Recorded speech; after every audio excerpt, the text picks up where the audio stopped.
Olá, você que nos acompanha pela TV Canção Nova, sou eu, o Padre Roger Araújo, que tenho hoje a grata satisfação de estar com você no nosso programa Além da Notícia. Uma oportunidade, um espaço que nós temos aqui no canal da nossa TV Canção Nova, na nossa programação, para nós aprofundarmos temas, questões que envolvem o nosso mundo, a sociedade em que nós estamos. E é claro que no Brasil, eu creio que não há tema mais falado ultimamente do que a reforma da Previdência. Todos nós sabemos a necessidade que a reforma tem.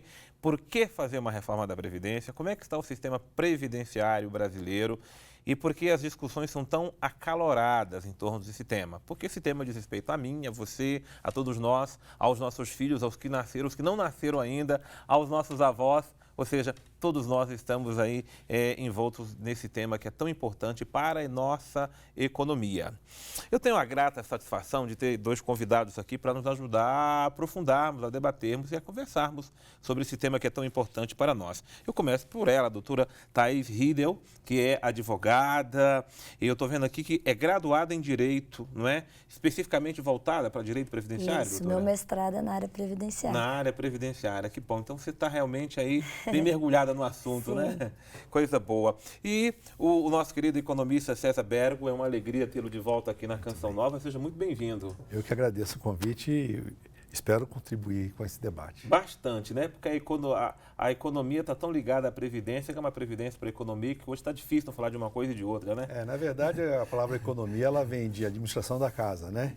Então a gente tem que administrar esse país de algum jeito, né? De algum jeito. Então, a economia ajuda nessa administração. Tá certo. Então eu quero já começar conversando com vocês dois, perguntar como é que é o quadro hoje previdenciário do Brasil. Como é que nós nos encontramos hoje? O Brasil, nos últimos anos, ele tem tido ganhos sociais, né? Uhum. A população ela vem envelhecendo com qualidade. Isso é bom, muito precisa ser dito, né? Então, com saúde, né? Então, você tem a expectativa de vida aumentada absurdamente nos últimos 20 anos. Então, isso acaba impactando todo o modelo social, né? Não só da Previdência, como também de saúde também, né? Então, no decorrer dos anos, o próprio Estado, ele andou fazendo algumas modificações, juntando a Previdência com a assistência, né? Então, você colocando num bolo só tudo isso, acabou comprometendo um pouco a Previdência. Porque a saúde, na verdade, a gente trabalha mais na prevenção. E, na verdade, o país tem trabalhado muito nas consequências, né? Uhum. A questão das questões das doenças transmissíveis, né? Então, esses investimentos, eles são necessários. A própria Constituição garante uma parte de investimento nesse tipo de gastos, né? Previdenciários, sociais. E outra questão também é que há 20 anos atrás surge o modelo de previdência privada, né? E você tem tanto nas empresas, por volta de 1967 começa a surgir os que a gente chama de previdência fechada, né? Das empresas estatais, primeiro, depois... E depois surge aquelas vendidas pelos bancos. Então, acaba criando uma alternativa para as pessoas também, a previdência oficial. Então, muitos ficam lá com contribuição pequena, né? E acaba comprometendo, porque a grande questão previdenciária nossa é a solidariedade. Quem está trabalhando sustenta quem não está trabalhando, né? Então, com as questões econômicas também, com relação à inflação, a questão salarial, isso vem comprometendo a Previdência há vários anos. Já fizeram algumas modificações, mas nada de grande vulto.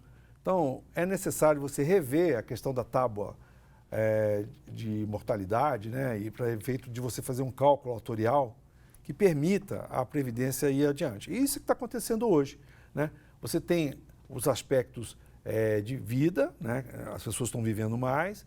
Você tem a questão também do mercado de trabalho. Você tem 13 milhões de desempregados, são 13 milhões que não contribuem para a Previdência, né? Então, quem está usando a Previdência está usando. Agora, quem está contribuindo simplesmente não arruma emprego. Então, nós estamos passando por uma crise e essa recessão também vem comprometendo a Previdência de maneira direta, né? A gente não sabe nem se está em recessão ou se está em estagnação, né? São 3 anos Então, isso tudo acaba comprometendo o cenário da Previdência. E o país fica olhando os exemplos de fora, que não são os mesmos daqui. Que não são na mesma realidade, então, né? nós temos uma realidade Querer comprar a proporção do Brasil então, com o Chile ou com um país menorzinho, certo? Agora, doutora, vamos falar de direitos. O que o nosso direito previdenciário hoje garante para a população em termos de direitos adquiridos? Então, nós temos uma Constituição de 88, que foi muito rica. na construção da seguridade social. Nós não inventamos, nós copiamos de fora. Isso vem uma construção... O modelo veio de fora. É uma construção que vem desde 1942 na Inglaterra, no modelo de um economista chamado William Beveridge. Na época, nós estávamos passando um momento de austeridade, guerras mundiais, e a Previdência ela tem um histórico interessante. O que acontece? Via de regra, nós não somos previdentes, certo? A gente não fica pensando, se eu morrer hoje, se eu tenho, quanto que eu ganho, meu marido, as crianças. Então, via de regra, nós não pensamos a médio e longo prazo. Muitos não conseguem economizar e aqueles que conseguiriam não se preparam para isso. Certo. E para que serve Previdência? Eu acho importante a gente falar isso, porque eu tenho visto os debates sobre reforma da Previdência muito superficiais. E ele é um tema muito complexo, porque, como foi dito, envolve aspectos econômicos, aspectos do mercado de trabalho, mas tem um ponto específico que eu não vejo discussão em lugar nenhum. Previdência serve para a proteção de riscos sociais. Os riscos sociais. O que é um risco? É uma situação, uma probabilidade, pode ocorrer ou não, algumas com certeza ocorrerão, como a morte, mas dada a imponderabilidade, nós não sabemos quando ocorre. Quando a gente chama de contingência no direito previdenciário, quando a situação de risco ocorre, e nós não estamos preparados, gera uma situação de necessidade. Então, eu estou trabalhando eu estou contribuindo para a Previdência, estou recebendo meu salário. Quando eu fico doente, acontece um acidente, qualquer situação de risco que possa ocorrer, ou venho à idade avançada, que eu não tenho mais condições para o trabalho. Desemprego não entra nessa? Desemprego, temos o seguro-desemprego. Nessas situações de risco, em que provavelmente eu estaria sem salário passaria por estágio de necessidade. Vem a Previdência, te dá um apoio para esse momento. Então, é para isso que ela serve. E aí, o que aconteceu foi que, historicamente, depois de muitas lutas, os trabalhadores conseguiram uma proteção. Na época da Revolução Industrial, como tinha um excesso de trabalho, trabalhava 14 horas sem nenhuma condição de higiene, de saúde. Eles, ao mesmo tempo que reivindicavam direitos trabalhistas, passaram a reivindicar direitos previdenciários, certo? Então, a proteção da idade avançada, a gente não fala mais velhice hoje, a gente fala idade avançada, melhor idade. A proteção das situações de acidente, morte, doença, etc. Com o tempo, com as guerras mundiais, passa por um novo marco civilizatório. Percebe-se que não adianta só proteger os trabalhadores, mas que eu tinha crianças, mulheres, idosos, deficientes, que não conseguiam trabalhar, ou que a gente não gostaria que trabalhasse, né, crianças, por exemplo, e que também estavam sujeitos aos riscos. Então, a gente passa por um novo momento que é a seguridade social. Qualquer cidadão, pelo simples fato dele existir, ele tem direito, pelo princípio da dignidade da pessoa humana, a não passar por estágio de necessidade. Veja, isso é muito lindo, é uma dimensão civilizatória enorme, declarações internacionais. Isso foi sendo propagado no mundo inteiro. Isso que foi criado em 1942, a gente tem um pequeno delay, como sempre. Em 1988, a gente traz a Constituição esse modelo. Então, a seguridade cidadã, né? Como dizia o Guimarães.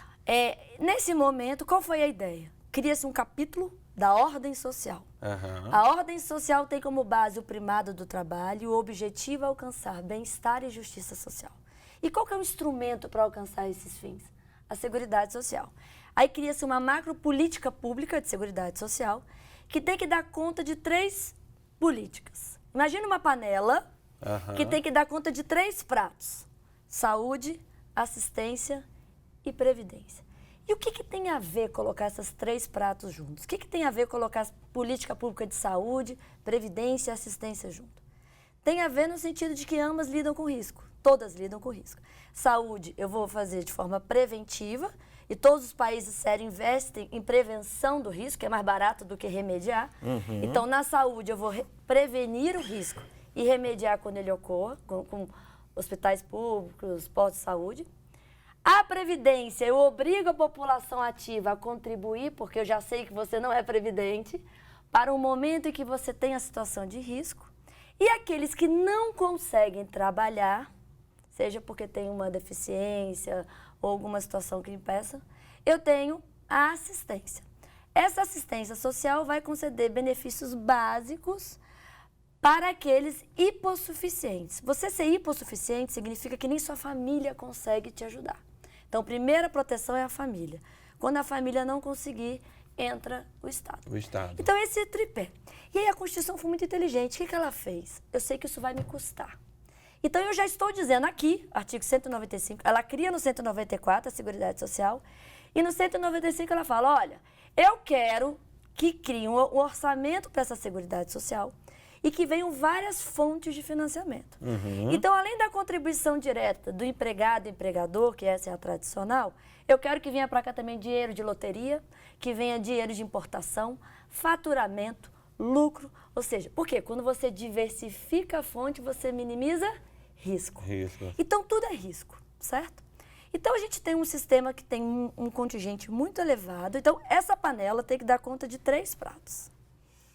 Por muitos anos, quando você pega o que cabe em cada prato, o que a gente arrecada e o que é gasto em cada prato, sempre sobrou na panela. Tanto é que tinha a DRU, ainda tem, que é a desvinculação das receitas da União, que é um mecanismo oficial em que se retira dinheiro da área social para a área outra qualquer, que normalmente é financeira, não é isso, doutor? E aí, então, a gente tem esse mecanismo inteligente. Só que nós temos várias ineficiências nessa aplicação. Então, há desvio de recursos, há fraudes, há falta de gestão. E aí, então, aliado a uma população envelhecendo, certo? Nos dá a sensação de que nós falhamos no modelo. Eu entendo que é um modelo inteligente, mas que ele tem que ser alinhado com os novos riscos. Se as pessoas estão vivendo mais, são novos riscos. As pessoas agora conseguem, talvez, contribuir mais.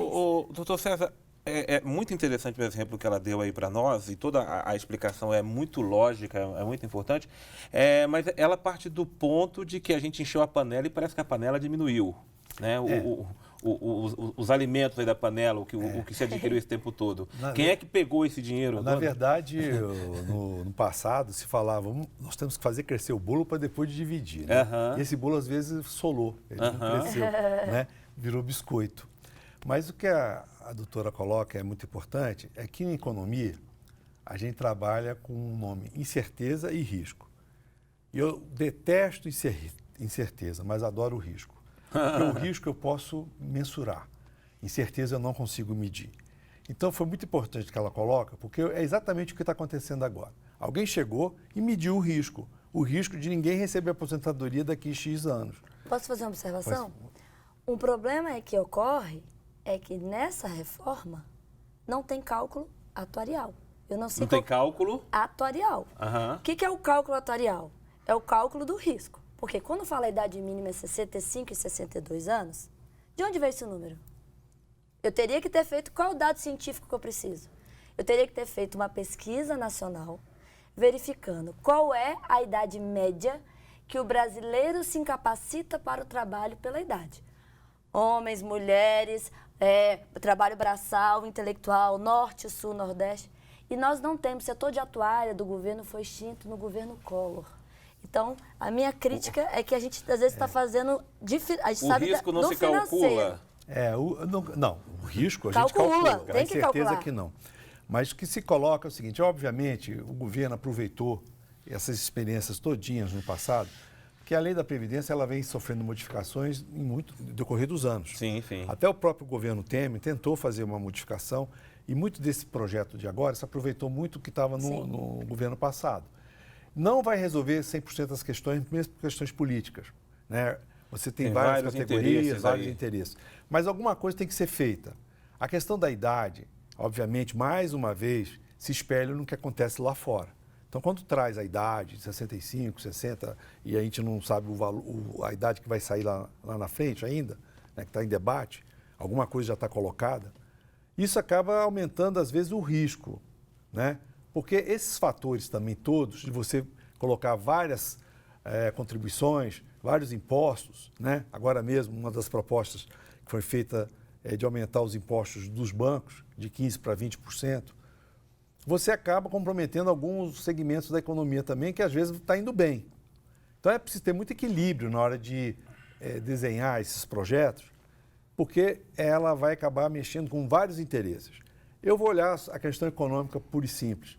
Né? Existem os interesses políticos, sociais, eu também concordo que é necessário se olhar, mas existe a mera questão. O país, ele está com um déficit público inadministrável praticamente.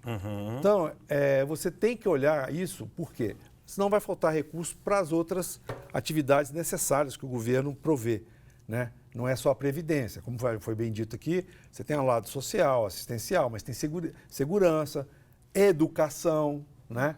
Que a gente roda e chega. Na grande solução do país é a educação. Porque se nossa população fosse educada, provavelmente essas discussões de Previdência estariam em outro nível. Porque as pessoas, infelizmente, são usadas, né? Então, a educação, ela acaba dando instrumento para as pessoas tomarem essa decisão e não ficarem perdidas. A minha grande preocupação é exatamente nisso. Porque quando eu mencionei que existiam outros sistemas que foram criados da forma privada, que é a previdência privada, e você tem a previdência fechada também, que é outro tipo de previdência, é exatamente para suprir essas lacunas. Só que você vem, exemplos tipo, o aposentado, há 5, 6 anos atrás, ele recebia cerca de 5 salários mínimos. Sim. Mas o salário mínimo foi corrigido e a aposentadoria não. Então, hoje o aposentado está ganhando 2. Então, o próprio aposentado está sofrendo na pele, né, a piora da qualidade de vida. Então, isso tudo tem que ser olhado exatamente com essa visão social, visão humana, mas, por outro lado, também, eu tenho que garantir o futuro dessas pessoas. Então, por isso que cai nessa linha. Olha, a discussão está maravilhosa. Você está vendo que o tema realmente é muita coisa para entendermos, compreendermos e debatermos, inclusive com o nível que vocês estão trazendo aqui para nós, porque não podemos fazer uma discussão rasa, não. Mas vamos só dar um intervalo, nós tomarmos uma água e voltamos aqui depois do nosso intervalo para continuarmos falando sobre a reforma da Previdência aqui no Além da Notícia.